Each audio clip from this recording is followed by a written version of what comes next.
मैं इस वक्त मौजूद हूँ करोड़ लालिसन के उन लोगों में जो आज 21वीं सदी के जदीद दौर में भी बुनियादी सहूलियात से महरूम हैं। 1813 में आने वाले सैलाबी पानी से मुतासरा चंद ख़ानदानों ने जहाँ पंजाब के दीगर इलाकों में रिहाइश इख्तियार की, वहाँ कुछ ख़ानदान करोड़ लालिसन के गिरदोनवा में भी आकर आबाद हुए।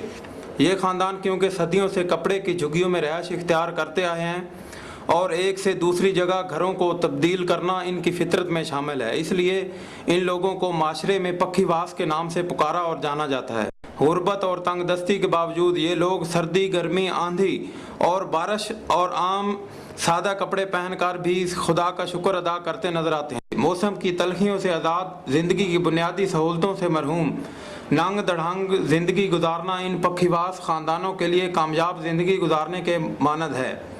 ये लोग अपने लड़ाई झगड़े कभी भी थाना कचहरी में ले जाना पसंद नहीं करते, जबकि इनका रहन सहन बेपनाह सादा और आम है।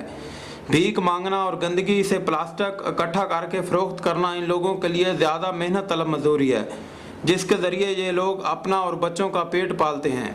इस हवाले से जब इनके पंचायती सरबराह से रब्ता किया गया तो उन्होंने कहा, बेनज़ीर अली स्कीम वाला केड़ा लिख के गए सारे अजे तिकर कार्ड लिखे हुए ਉਹ ਜਿਹੜੇ ਤੇ ਖਾਂਦੇ ਉਹ ਪੈਨ ਜਿਨ੍ਹਾਂ ਦੇ ਮਕਾਨ ਹਨ ਤੇ ਜਿਨ੍ਹਾਂ ਦੇ ਕਾਰੋਬਾਰ ਹਨ ਉਹ ਖਾਂਦੇ ਉਹ ਪੈਨ ਜਿਨ੍ਹਾਂ ਦੇ 10-10 ਕਿਲੇ ਜ਼ਮੀਨ ਦੇ ਸਾਰੀ ਤਾਂ ਅੱਲਾ ਦਾ ਪਤਾ ਕਬਰ ਜੋਗੀ ਜਾ ਨਹੀਂ, ਕੱਲ ਨੂੰ ਪਤਾ ਨਹੀਂ ਕੋਈ ਕਬਰ ਤੇ ਪੁਰਾਣਾ ਦੇ ਦਿਨ ਜਾਗ ਲਿਆ ਦੇਣਾ ਆਪਣੀ ਜ਼ਮੀਨ ਵਿੱਚ ਪੂਰੋ। जबकि इन मसाइल और मसाइब के बावजूद नौजवान क्रिकेट, वॉलीबॉल, मुर्गों की लड़ाई जैसी दीगर खेलों में गहरी दिलचस्पी रखते हैं।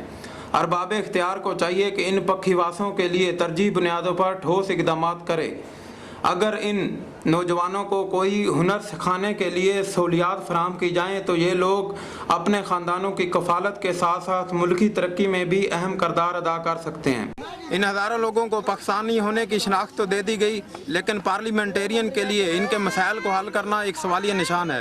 कैमरामैन अमजद चौधरी के साथ मोहम्मद इरफान ईवान, मेट्रो 1 न्यूज़, करोड़ लालिसन।